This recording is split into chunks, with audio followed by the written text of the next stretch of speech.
welcome to the Lean on Agile show. I'm your host, Shahin. I know Joey. First of all, thanks, Joey, for joining us. Our guest speaker tonight, or graciously accept to join us, is Joey. I know him from the Kanban community. He was my mentor for becoming an AKT, and I really learned from him. And I'm very privileged to have you here to talk with us. Yeah, but I didn't do the justice introducing you. So, Joey, tell us who Joey is. Okay.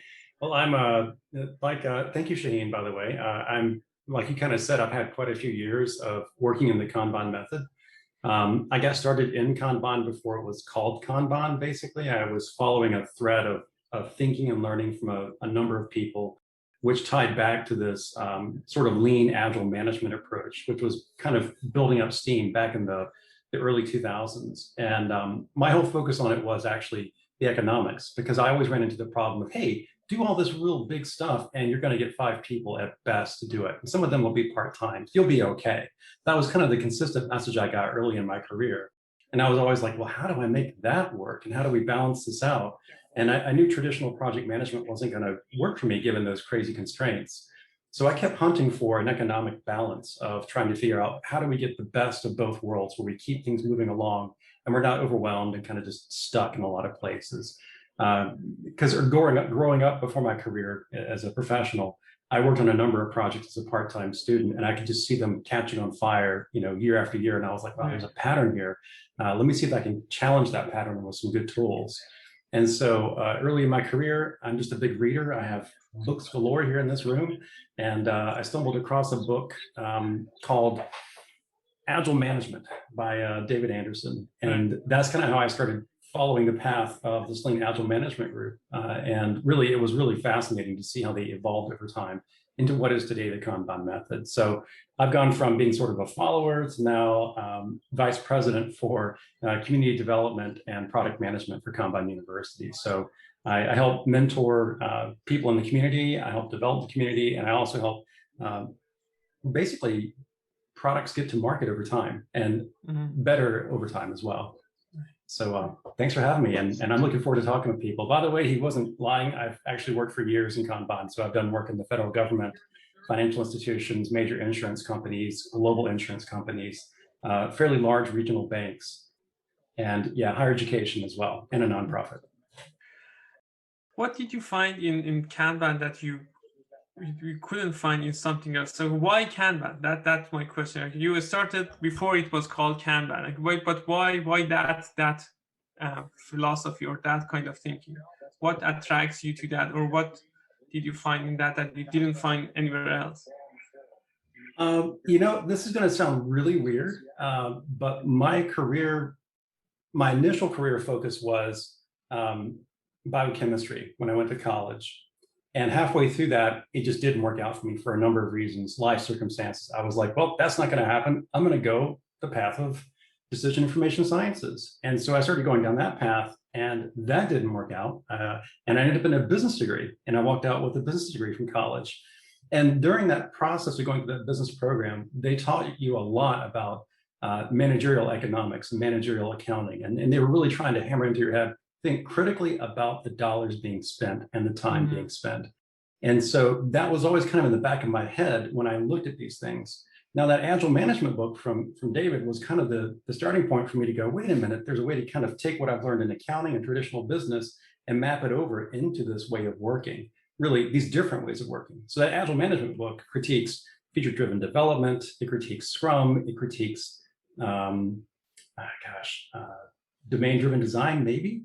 And then theory of constraints. And it was all done primarily with the theory of constraints lens on it, but it put economics at the forefront of looking at transaction costs and coordination costs. So how long does it take for us to coordinate and have a meeting? What's efficient there? And then what's the transaction cost? If we need to do some things, how long does it take us to actually build software, for example?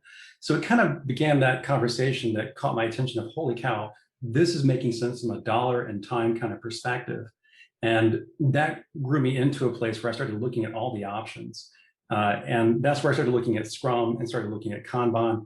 And keep in mind, I've used Scrum in a number of places. I've used it in nonprofits. I've used it in the federal government before with great success.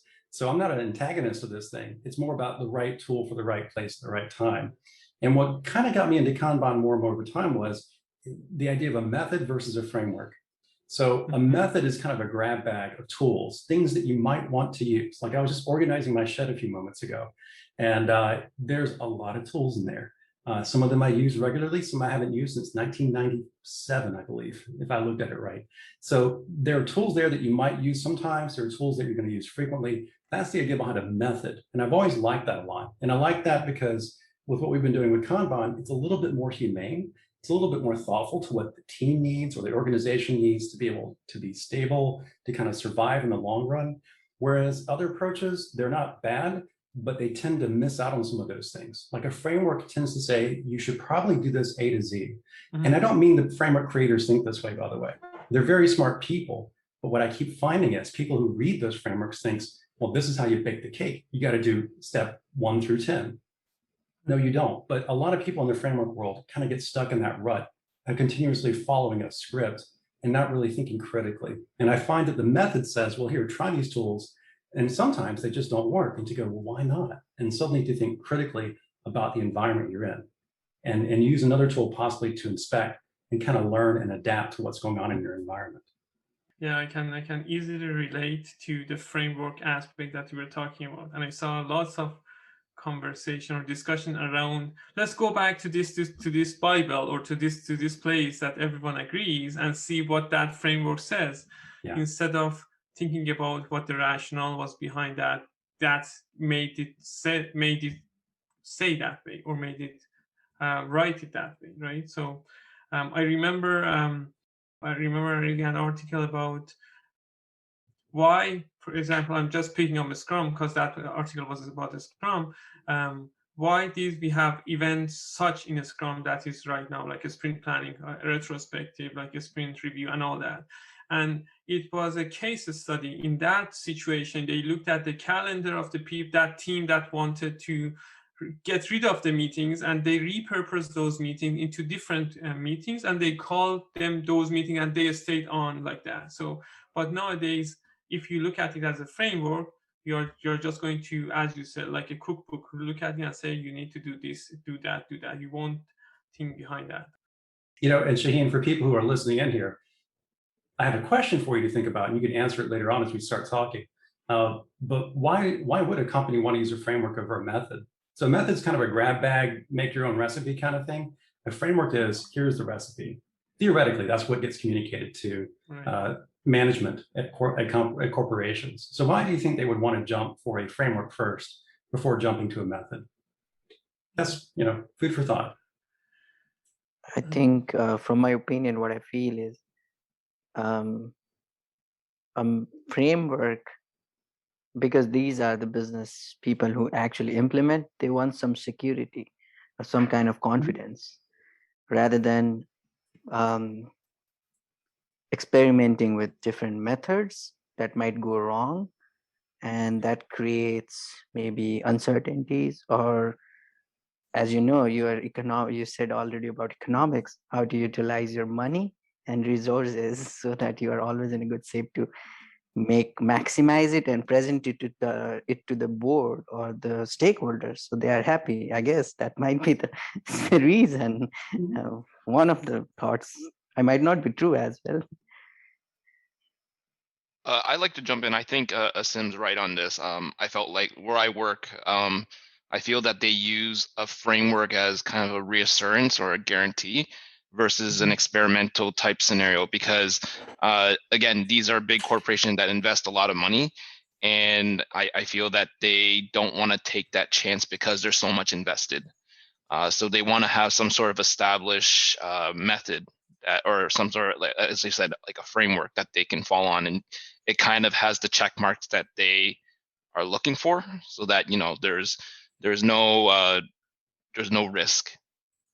That's how I felt. Like I've worked in 2 different departments. Again, I've worked with Shaheen, and I think he kind of knows, he either saw that when he was working with our departments as well.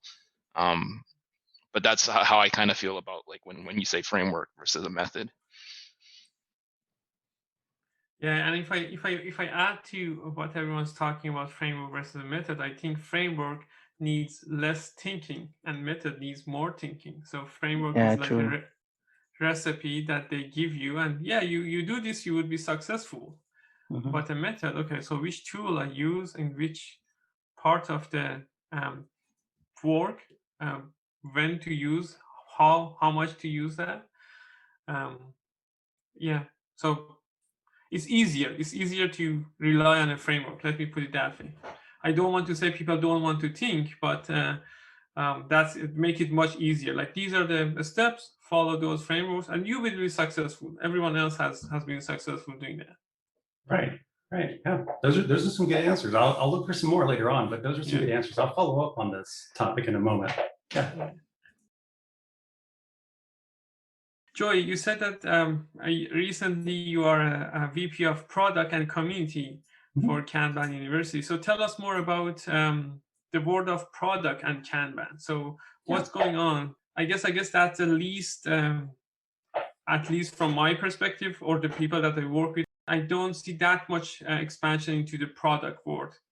I might be wrong, and I might be wrong because we already have a sign for that. We have a VP of product for it. So I'm sure I'm wrong. So tell us more about how Kanban can help in the product world. Okay, so I want to cover a lot with that question. That's a great question. So to explain a couple of things here, the Kanban method got its origins primarily in service orientation and service delivery. It moved into product development, product management over time. And it can be used pretty much for either one of those or both of those. It just depends on what you're trying to do as an organization or as a line of service within your organization. So building products can happen very easily, just as well as delivering services for, like, you name it, like getting a COVID shot could be one example, or scheduling a COVID shot online, or running the software for scheduling the COVID shot. So it ranges quite a bit there. But I think it's worth mentioning that when I say product management, I'm talking about products that Kanban University offers. And those are the Kanban management professional training set, the team Kanban practitioner training materials, the games simulations that we put out as part of the Kanban University. So I'm taking care of those eggs, so to speak, as a product manager. But in light of that, we typically work a lot with David Anderson, and David has his own consulting business that runs separate from Kanban University. And they do what I call a little bit of research and development, and they build out new products from time to time. And so they have one that they're piloting right now called Kanban innovation something, right? Yeah, design and innovation, I believe. So that one in particular kind of starts to look at things like product development and product management, but more development, I would say, than management from what I've heard so far. But we do have, without that even in the picture, I know a number of people who work at financial organizations that run portfolios as product managers, and they support product management using a visualization of a Kanban board. Now, what happens below that portfolio really is up, if it's a healthy organization, they should say, teams, you choose the tools you want to use and go for it.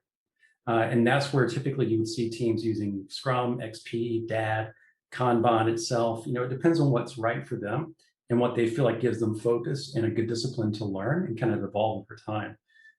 So in the Kanban management world of product management, you would find something like, if you guys Google it, you'd find Kanban and Optimizely. You'd find a good case study out there on how Optimizely actually did what's called the double diamond, which is you go out there and you do research and try to say, is this the right problem to solve? So we were talking earlier about framework versus method. And what kind of comes back to home to me every time I hear people say, well, we got to do a framework, is because not that they're hesitant, but they're not confident with how to play with risk. And you have to have a little confidence to play with risk over time. And as you do, you realize how to formulate some level of risk and what risk to take versus not take. Sadly, a lot of budgeting and organizations say, we're going to put all the risk on this one bet. And it's like, are you kidding me? But it happens commonly. We're going to buy into this framework and go out here and do this gigantic 2 to 5 year program thing to roll out this whole new modern agile way of working. And I'm like, my God, you're missing out on the feedback loop. It's so far away, like a real feedback loop. So we tend to recommend paring it down quite a bit, no matter where you are, no matter what you're doing, and really try to get a little bit of feedback initially in a pilot program or something like that to say, does this really work for us? And the same thing goes for product development. You don't say, well, we're going to build a whole damn product and then test it and see if customers like it after we spent, you know, $5-10 million easily into the product. So what we recommend, and this is what the Double Diamond typically does, and this is what Optimizely did, they built, you know, the initial beginning of a platform, and then they started sending out tests to say, okay, let's try this. Let's see if this works with our customer base. Would it really match their needs? And then they would roll it into production. And then they would come back and validate, was their hypothesis correct? So, you know, probably $1 million to $2 million is getting spent on a bet, but the research is probably, I don't know the numbers, I'm guessing here, probably 20% is going into research at least before they say, we think this is the right fit, or we need to go back and run some more tests, some more analysis to then say, okay, now we have the right understanding of what the fit is. And now we'll go out there and deliver that product. And that typically is broken up in two different ways. That's broken up with what's called an upstream Kanban system, where you really kind of explore and you anticipate some things just basically blowing up and not working out right. And then you go through a delivery system where it's like, we've made a bet, now let's get it into production or get it somewhere in the customer's eyes so we can get that full feedback loop coming back to us where the customer says, I like it. That's the hard part to do. This is not easy stuff, by the way. Right. So that's kind of the short answer for product management. The two books to recommend for those who are listening is the Upstream Kanban by Patrick Stayer, and also the Kanban Essentials Guide, which is pretty good, but there's also now a Kanban guide that's illustrated. I'm sure Shaheen has it. He can share it with you as well. That's a good little reference book to go through about how Kanban works from a delivery perspective. And on the community side, so what's happening on the community side of Kanban? Yeah, a lot. So, and I should mention product-wise, that ties back to community to some degree, because we're kind of growing our community over time. For the past, well, since 2011, for the past 10 years, we've been growing a community of what are called Kanban management professionals and team Kanban practitioners. And we've always had a little budding community of what we call accredited Kanban consultants. And right alongside of them are people like you, Shaheen, who are accredited Kanban trainers. And so we have people out there kind of building up the community, building up awareness, which is superb and awesome. And then we have this next little addition of people who are really the coaches. And so we have this new thing called the Kanban coaching professional credential. And that is composed of people who understand how to use what's called the Kanban maturity model and coaching practices. Now, for me, it answers a lot of questions about how, as a community, we should be engaging executives and leaders and fellow coaches when it comes to using the Kanban method without being prescriptive, without being literal, but at the same time, kind of putting some pressure on growing up, how people manage their work without being exactly literal, like a checkbox kind of literal framework approach. And so from the community side of things, beyond that, we now are starting to develop this new community of coaching professionals, which are really exciting to me because I think they have a lot of potential in the world, basically, to help improve how Kanban gets used inside organizations. And then I would say from a community perspective, we're a little sad because we haven't had a conference in over a good year now. And we'll have to wait until next year to have our next conference, quite likely. But that will be in sunny San Diego, and I can't wait to do it. So if you've been kind of into Kanban, but you kind of want to get a good deep dive into it for a couple of days, we have an annual conference that's just fabulous. And we're even tinkering with the idea of maybe doing some online things internally within our Kanban University community, just to kind of keep some knowledge moving across the world, basically. So, you know, in the community space, I'd say that's where we are right now. We're trying to help grow some coaches out in the world. We definitely have some consultants who are experts at what they do, and they're great to talk to, friendly, accessible. If you have a Kanban question, just reach out to one of them. They would be elated to talk with you. Yeah. We had, in our previous Kanban Killing session, we had one of them, Schumann from Toronto, and we were talking about a stealth Kanban. That when kind of you mentioned it, like without telling them how to introduce Kanban, and right. So we have good community in Toronto. I can tell you about, and we are growing very fast. So it's good. Yeah, and something to mention with Schumann's technique of stealth Kanban. It's not uncommon, by the way, to go into a group that's saying we got to do Scrum because we've been told we're not doing things right or not disciplined enough. And I did that within the federal space. They said, we love Scrum. I said, great, let's do it. And we did it, and they could stomach about half of what the framework could offer. And unlike a robot, I said, wait a minute, let's just use half of it and make that work for us. And so we did about 13 sprints of what would be called probably Scrum But if you use one person's perspective or just partial Scrum, and then after we got really good with it, I said, hey guys, how about we throw away the estimation? How about we throw away story pointing, and we just start using the data from our Kanban system that I've had running the entire time. And they didn't realize that you could do that. And I said, yeah, we pretty much have safe bets now. And even the manager didn't believe me when I said, let's do this. And it wasn't until I told him, no, you can't buy off this big chunk of a project. It'll take 3 times longer. When he said, no, we can do it in a month. And I said, no, will take 3 months. And then like 3 months later, everyone's going, hey, we did it, we finished. I said, great. Remember that forecast I gave you? We're off by 3 days. So that's an example of where you start to grow up and you use some of the maturity model, actually, the practices in the maturity model to demonstrate how stable you are. So it's really fun. Right. So that brings me to my next questions. And that was a good example of how to start with Kanban. You start from, probably you start from where they were, right? So you said, let's do that, right? So what are the other ways or other suggestions that you have if someone wants to start with Kanban, how they can do that in their organization? What are the things that they need to consider? I would say, so this sounds kind of weird, but I've really developed this belief for some time now of, we used to say visualize, but I think start with what you do now is super critical. So rather than saying, hey, you need to visualize what you got going on, well, what are you doing today? And then can we measure it like a system? So kind of like that circle behind you there in your background, Shaheen, where it's got all those beautiful colors. You could say that's a system. It's a closed system to some degree. So there's a place where stuff's going in and a place where stuff is going out.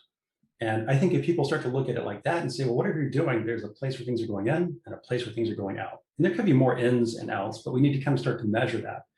And if we can figure out how much is going in and how much is going out, we can start to determine if this is a balanced system, right? If things are balancing out where there's a certain number of inputs going in per week, a certain number of outputs coming out per week, then we have what's called a balanced system. And somewhere in there is a hidden WIP limit, a hidden limit that they're using to keep track of things, to not overload themselves. But if they're really complaining about chaos, there's a good chance there's more input, less output, which means they're overcommitting. They're starting before finishing, that kind of problem. So I tend to tell people, before you visualize, try and figure out what the numbers look like if you can. If you can't, which is what typically leads to visualization, you probably need to put it up on a board. And what I have been researching, and I don't have a good answer for yet, I haven't really delved into it too much, is what level of visualization is healthy. Now, you know this from your training, Shaheen, where we talk about how there's a certain level of granularity where it's just not valuable to the customer. So it's really important to have the customer's things up there and say what the customer wants. But initially, there's this sort of potentially challenging, almost anti-pattern where everyone wants to track everything. And it's like overload. So there's that behavior, which I caution people about. And there's also behavior of leadership playing into this quotient. And I'm still learning this one, which is you have good leadership who says, yeah, let's do this. I want to be involved. I want to help you out. And that's like a door opening up for safety, which is great. And the flip side of that is, I want to see everything you're working on. And that's all you hear. And you kind of go, oh, right? And so people tend to hide a little bit more because of that behavior. So there's definitely a leadership component that ties into this. And a good coach, by the way, can help kind of nudge that leader in the right direction to be a little bit less critical in their language, even if they don't know it. They may be well-intended, but the way they word things can definitely come off of like, oh, well, there's a spotlight on us. You know, like the eye of Sauron is looking at us right now. Right. In situations that you're a team member and you don't have a coach there, and you learn about Kanban and you want to do something about it, and you have this leader and breathing down on your neck, right? That's get this one done, right? Or like a very control-free kind of a leader that you have. Is there anything that you can do in those situations? Well, yeah, that's a good question. I would say that if I have a control freak for someone I'm working with and I'm not the coach, there is something I would recommend, which is to put them in the driver's seat a little bit, politely, gently, where if they really want to be involved in the mess of things, you would actually have them drive some of the conversations a little bit to some degree. And then there's also, so if you're observing this, you're coaching it to some degree, right? I hate to say that. Even if you're not called to coach, I was a technical team lead in one of my jobs where I was effectively coaching. I was definitely coaching a lot. And if you're not in that coaching title, you can still do some coaching for sure. And that is let the person drive a little bit and then take them away from the board, take them away from the team and debrief with them, talk with them, say, how did you think that worked out for you? What were your interpretations of things? What did you read from the group that you were talking to?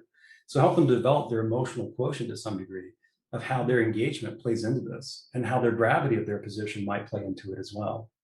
And usually what I find is 9 times out of 10, if I take someone for a walk, believe it or not, back pre-COVID, if I actually took them out of the building and went for a walk and said, hey, so how did that work out for you? Because they have to walk, they have to breathe. Because they breathe, they think a little bit better than if they sit in a chair and kind of get tight and talk about what they think happened. So that's one technique that I find to be really powerful. And even today in virtual land, if I had to do this again, I would get them on the phone and say, let's go out for a walk and just conference call while we're walking. And let's just make sure we're both walking and talking. And that's a great way to kind of debrief and reflect on how to improve without putting it into a box and being really critical, because this is a sense and respond human behavior problem. It's not, oh, let's crunch the numbers and figure out a better way to tell people to work harder. And we all have good intentions, right? So if that person is telling me or as a team member to do these things, he had good intentions. That's what we need to keep telling ourselves. He's not doing it just to put me in a misery, right?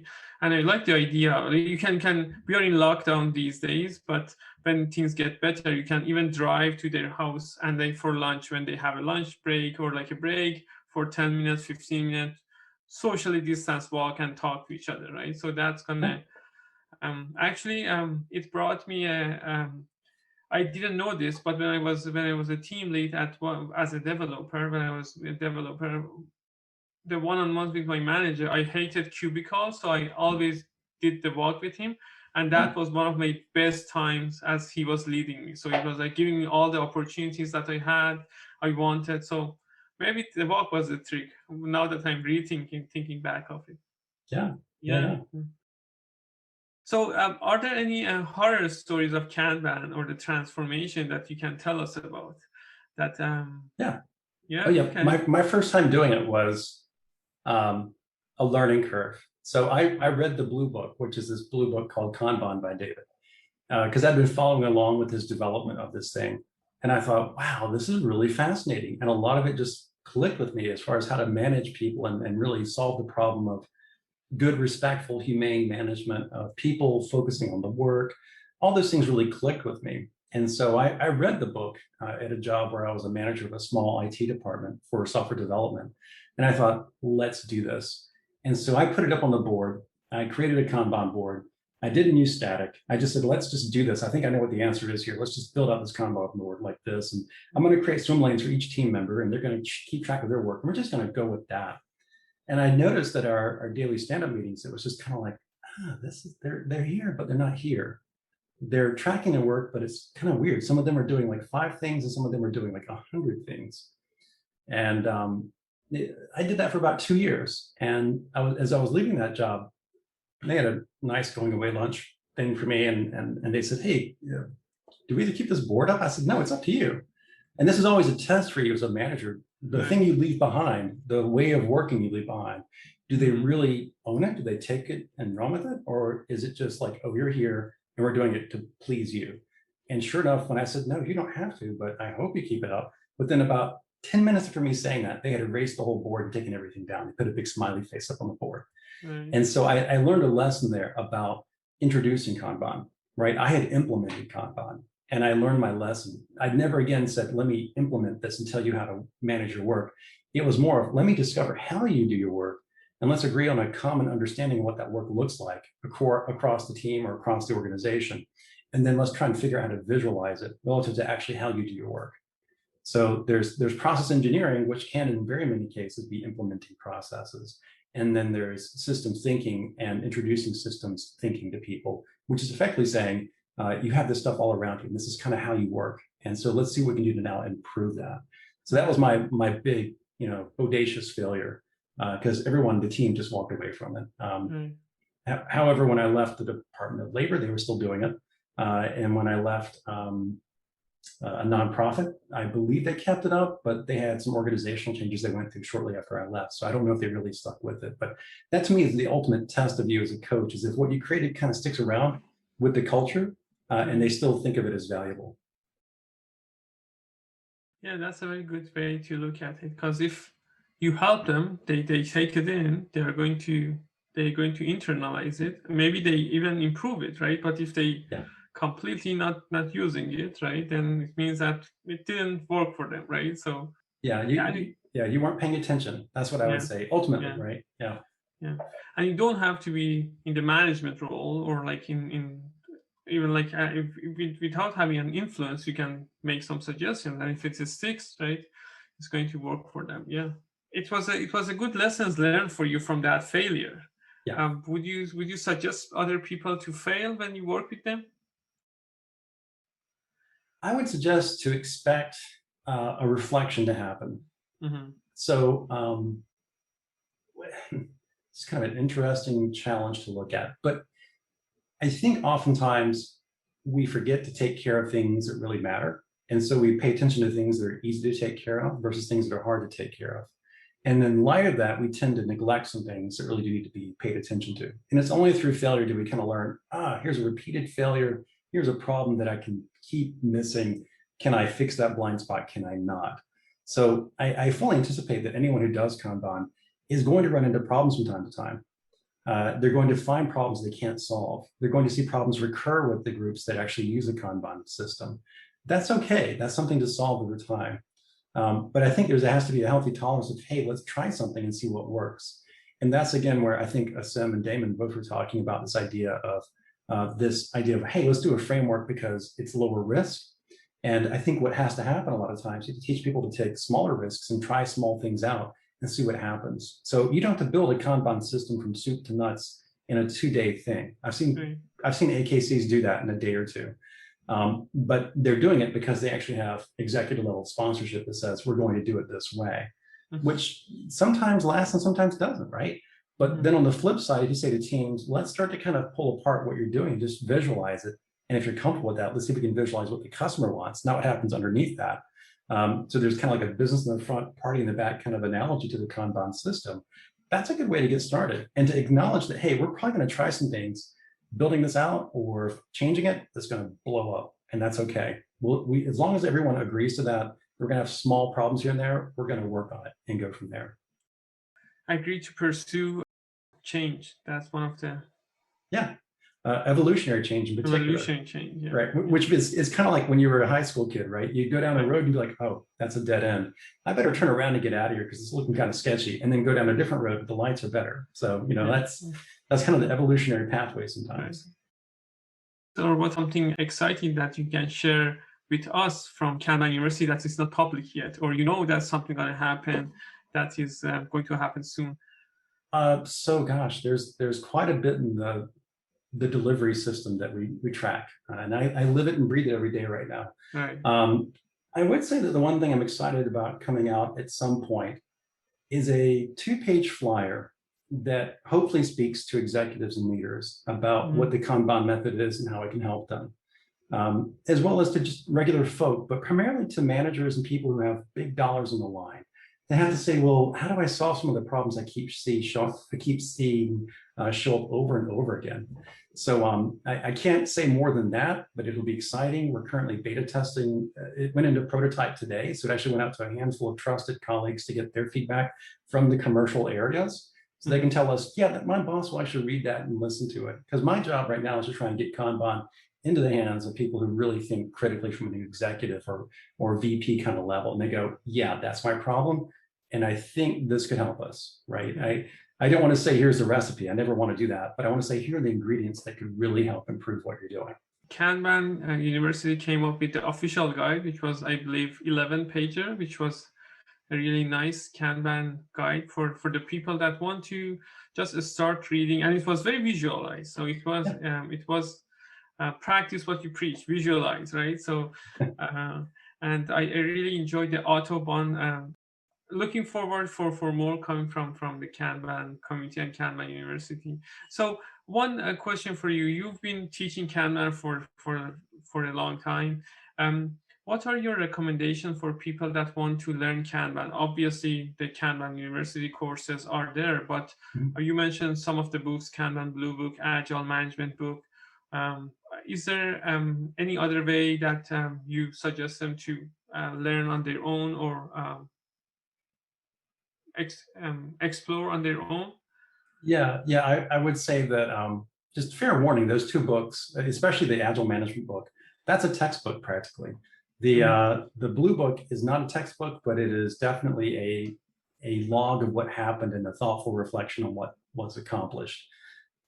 I don't know if I'd recommend the Agile Management book unless you're into management theory and economics and you really like that kind of stuff. Oh, okay. So if you want to geek out there. But if you're just trying to get your hands dirty, some of the guides we have online, like Essential Kanban Condensed Guide, which is free, and the Upstream Kanban, which is also free. Those are two good starting points to just kind of get your head wrapped around what Kanban is to begin with.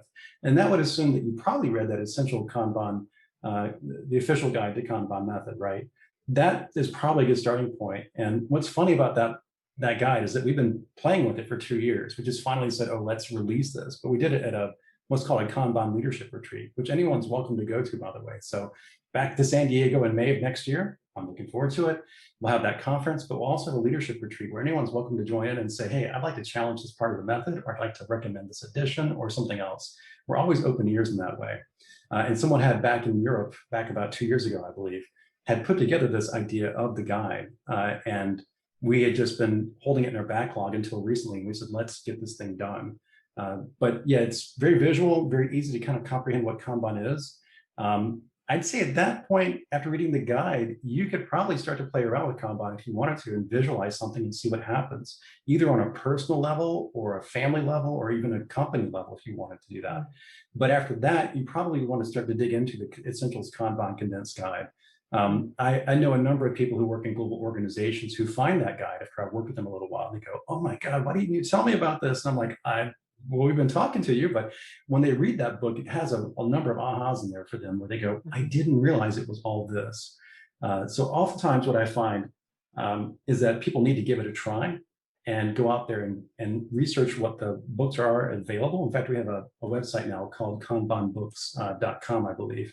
And I believe that actually has a number of books that you can buy online right there, pointing in the right direction. But there are also some other great authors out there that I'd be ashamed not to mention. One would be Mike Burrows is in our community. He has a really great way of bringing up the idea of changing and how you set the stage for changing. It's called Agenda Shift. It's really beautiful. And then we also have Klaus Leopold, who's in our community, who's a great guy. And he's actually written a number of books on Kanban and how to think about managing with Kanban, especially different ways of kind of layering Kanban inside an organization. So those are two good authors that I can think of. Another one, which is really exciting. So if you're on the product management end and you're trying to figure out, are we building the right product, or in particular from the service side, we're trying to build the right service. There's a guy named, you know him, Shaheen, Alexei Zeglov. He and David both co-authored a book called Fit for Purpose. And I still think of that as a developing area of knowledge for our space, but definitely a fun read for how to think about how do we connect in that delivery piece. Are we delivering the right things for the customer? Kind of driving that need to change your Kanban system. So those are a handful of books that I would say are really good to get started with. Yeah, that's probably the beginning story. I could go through a laundry list, but I don't think we want to do that right now. Yeah, there are plenty of good. Yeah, and I read all of those 3 books that you said. All of them are really good. Yeah. And so you mentioned on KLR's Kanban leadership retreats, right? Tell us a little bit more, because I heard about it, and then I heard more about it. I really was sold on the Kanban community, as you said. Like, if you have an idea, you bring it there. Like, it doesn't matter if you are David Anderson, if you are like some person that is just joining the conference, you have an idea. And tell us more about that. Like, what how does that work? Because I haven't been part of them in person. We tried that in one of the meetups virtually. It worked a little bit good, but yeah, tell us how the experience is. Yeah, so to give you an idea of what the week is like, so it's actually a week put together. The first 2.5 or 3 days really is the actual conference format. And we typically go through a bunch of formal presentations, lots of workshops where you learn different techniques and tools, from forecasting to different simulations about how to use the Kanban method. It really is a fun 3 days. And then we switch gears into that KLR format. And that really is kick off your shoes, bring your shorts, wear tank top kind of conversation. You're meant to relax. It's an open space conversation. You bring your ideas to the table and then people vote on it using an open space kind of format. And so we tend to have tracks in that open space arena that focus on various areas that people are suggesting. We kind of find that grouping happening, that clustering happening once we get those ideas out there on the table. So it's a free for all, put your thoughts out there about what you want to talk about for the next 2 days. And so we tend to then go into morning sessions pretty much every day after that for the next 2 days. And we also have evening sessions starting that day and then for the next 2 days. So there's an afternoon break to kind of get out there and let your brain relax. And just typically we have these retreats and nice venues where you can go out and do things. But by the morning, or especially by the evening, people's brains are really primed to kind of dig into the material. And so we then kind of dive into those various topics and really hash them out and discuss, what's the benefit, what's the merit, what's the value? Is there something here that we want to consider down the road? Or just sometimes people just share stuff, right? They just say, hey, this is what I'm working on. And we go, that's really cool. Keep doing it, right? So that's kind of the nature of it. It's a really great way to be exposed to a lot of different deep thinking. And you often leave with a laundry list of things that you probably will want to learn more about. Right. Yeah, I'm very looking forward to San Diego. Yeah. Hopefully next year. Yeah. As yourself. Damon, Asim, if you have any specific questions from Joey or myself. I guess one of my questions is, I'm looking at it from just overall agile perspective. Our corporation my company uses Scrum a lot.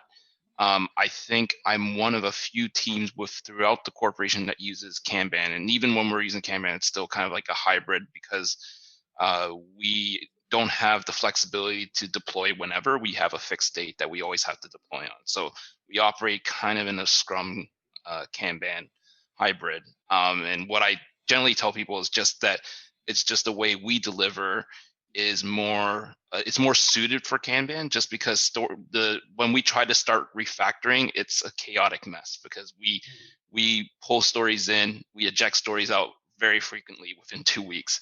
So building a consistent velocity was always an issue when I was doing this for the first year as a Scrum Master for a team. So I just jettisoned that idea, no more story points, because then when you can't build a consistent velocity, all our releases end up having these random kind of velocity and burn down charts. So I just said, forget it, let's just focus on delivering the stories from beginning to end, just because of that refactoring. But going back to the question, from my point of view, is it just that Kanban is just not as well known versus Scrum? Because all of our teams is Scrum. A lot of the times when they're advertising for stuff, it's like they're looking for a Scrum Master. Most of my background, because I started off as Scrum as a member and then as a Scrum Master, and then I kind of moved into Kanban because it made sense. But now, just kind of looking back, it's like, okay, well, the company still wants Scrum in a lot of situations. And I guess for project purposes, yeah, it makes kind of sense. But for what I do, a lot of individual work and piecework and pushing stories along, it's Kanban. But it just seems like it's not being recognized in that sense. Yeah, I would say that what I've noticed in the marketplace is that Scrum's been taking on some Kanban properties. So there are other organizations out there training Scrum with Kanban, for example. And what they're doing is basically saying Kanban makes sense with Scrum. And in the Kanban community, we've never said Scrum is horrible or anything like that, but I think some people felt like, well, Scrum is less than, and it's not. The only thing that we've noted is that, and it kind of goes back to the maturity of organizations and how they use their tools, right? It's that Scrum is somehow seen to be only a certain kind of threshold where you have to see success delivered within 2 weeks, for example. There's that, I honestly haven't read the book, but there's twice the work in half the time, that kind of thing, which to me is a little bit of a shame, because it's like, well, is that really what you're trying to get done? I mean, time's a factor in this, but are you actually getting the work done in the time frame that you're really trying to achieve? And so I think what Kanban does, and Kanban has this in its material quite a bit, is it's permission giving. So instead of saying, well, you've got to make things done within a time box, right? It's almost tyrannical how the time box works. We're saying, wait a minute, why don't you just try and get the damn thing done? And then we're going to do it a few more times and then come back and look at the time it took to get that done on average. And that's probably going to be your capability. So instead of trying to make you artificially force yourself into a 2-week time box or something like that, we're saying, let's see how long it really takes to get the work done, and then start to look at what expectations are for getting that work done. Is there a happy marriage between those two? If not, then we probably need to start working on improving how we do the work. So kind of reflecting and improving over time. But a lot of organizations, honestly, Scrum got started way before Kanban did. So Scrum just has that head start of about, I think, at least 10 years on top of Kanban. So that's why you're seeing this happen now, where you're like, wow, Scrum's everywhere. Well, it is. It's really saturated in the marketplace. And I think what Kanban does is kind of provide that alternative to go beyond Scrum. And so we tend to say, like, there's actually a few more options on the table that you're leaving behind if you just stay with Scrum and keep using it. And I'm not saying Scrum couldn't do better, or they couldn't catch up with us someday at some point. They are trying out new things that are Kanban oriented.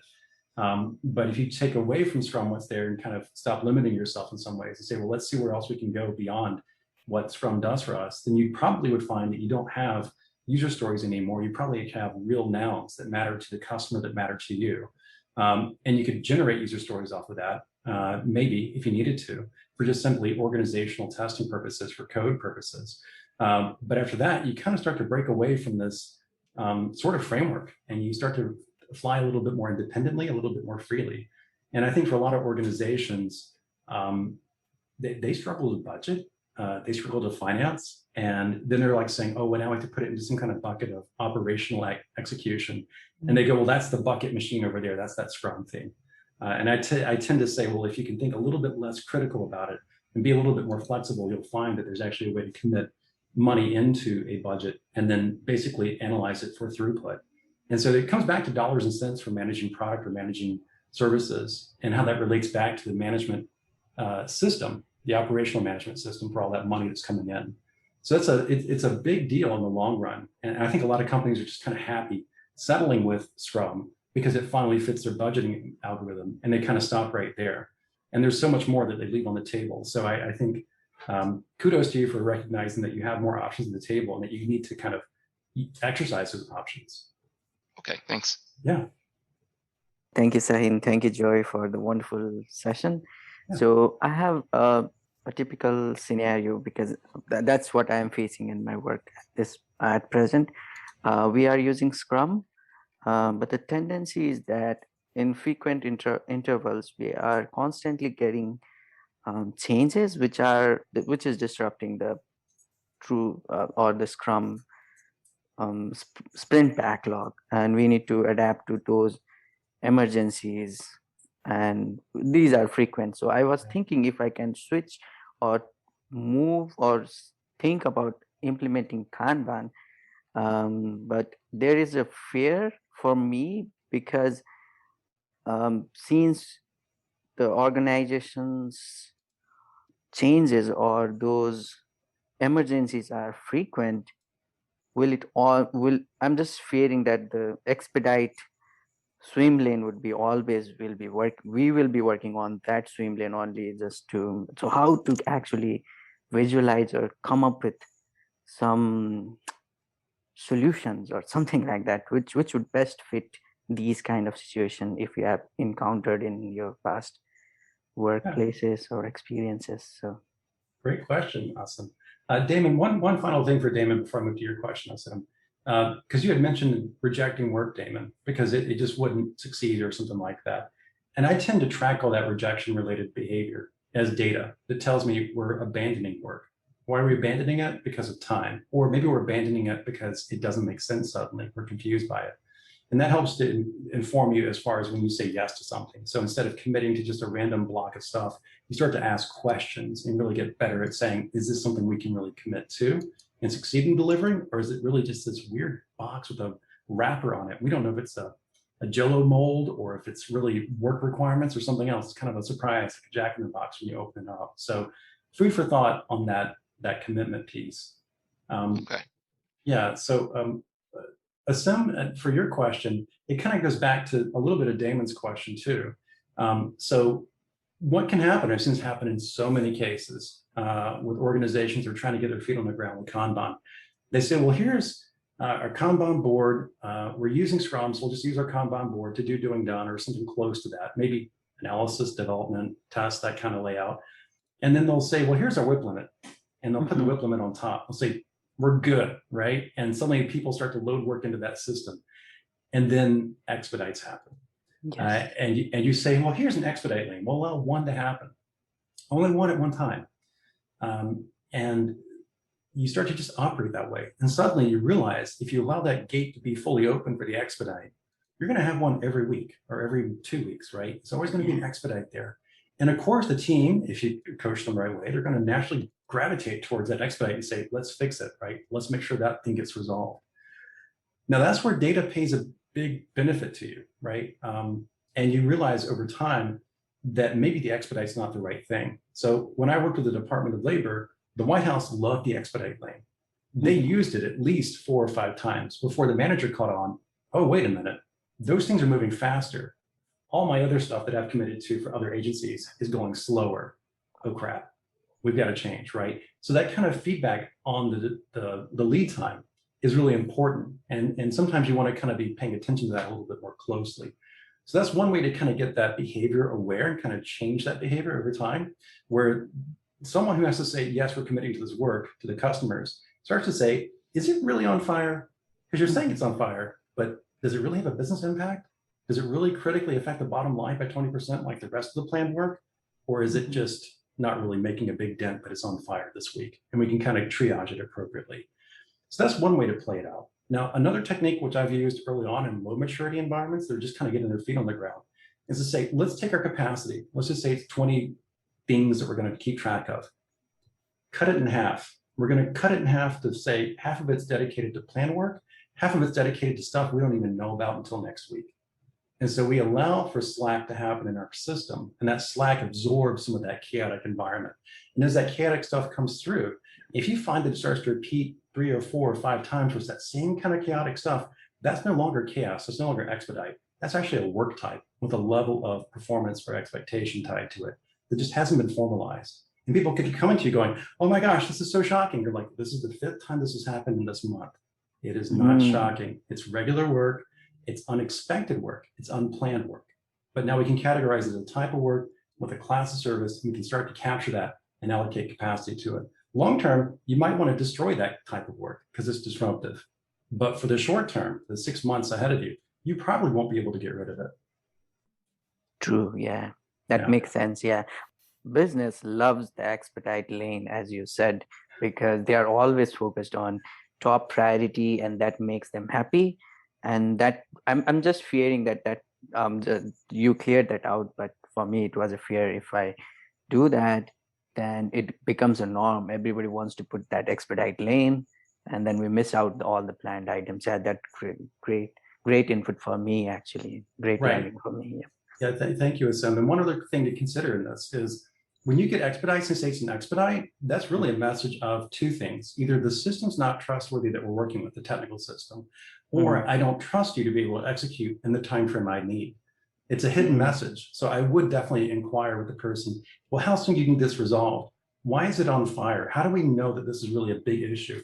What happens if it doesn't get solved this week? So kind of test their belief that this is a problem and actually have them kind of express their expectations for performance, because that's really sometimes what's hidden underneath the expedite message. The expedite message from the White House was, we think we need this by next week. And so we kept juggling with them and eventually realized, wait a minute, you're boxing us around. You're speculating. So a lot of people come to you with the interpretation that they've done their homework and they know this thing's on fire. And then you actually sit down with them and you start to talk with them, or you do the work and you finish it and you realize that was never on fire. They were speculating, but they claimed it was on fire. Yeah. Right. So that's where you want to ask more questions of that work. That's a key thing, because if you don't, you'll end up rejecting it like Damon, because you realize this wasn't really what we needed to work on. Or you get it done and you go, whoa, we just wasted a lot of time on this thing. Oh, right? Yeah, so frustrating. True. Thank you so much. Thank you for your question, guys. Joey, we are getting to the end of the conversation as the time we have with you. Is there anything that you want to share with us before we close? Gosh, I don't know. That's a great question. Stay up to date with Kanban University. We actually have a newsletter. So if you go to kanban.university, you'll find our super duper awesome website. And in that website, you'll find a link to join the newsletter. I recommend a lot of people join that nowadays because we're definitely releasing a lot more information, a lot more interesting, fun tools to work with, and good information across the world on what people are doing with Kanban. And in the coming weeks, actually, this is something I forgot to mention, Shaheen, that I can talk about minimally, is that we're about to release the, well, we won't release it immediately, but we're going to release it somewhat soon, the first ever annual State of Kanban. So capturing across the world what people are doing with Kanban and how they're using it. So by signing up for that newsletter, you'll get notified when that comes out. And I can tell you, because I'm 50% of the effort on it right now, it's going to be a fun report. It's going to have a lot of cool insights, and then we'll probably follow up with additional newsletter releases that will share some really neat correlation nuggets from the marketplace and how they're using Kanban. Looking forward to that. Yeah. Thank you so much, Joey, for spending some time with us, and appreciate your time. Hopefully to have a chat with you later on as well. Yeah, sounds great, Shaheen. Thank you for having me here.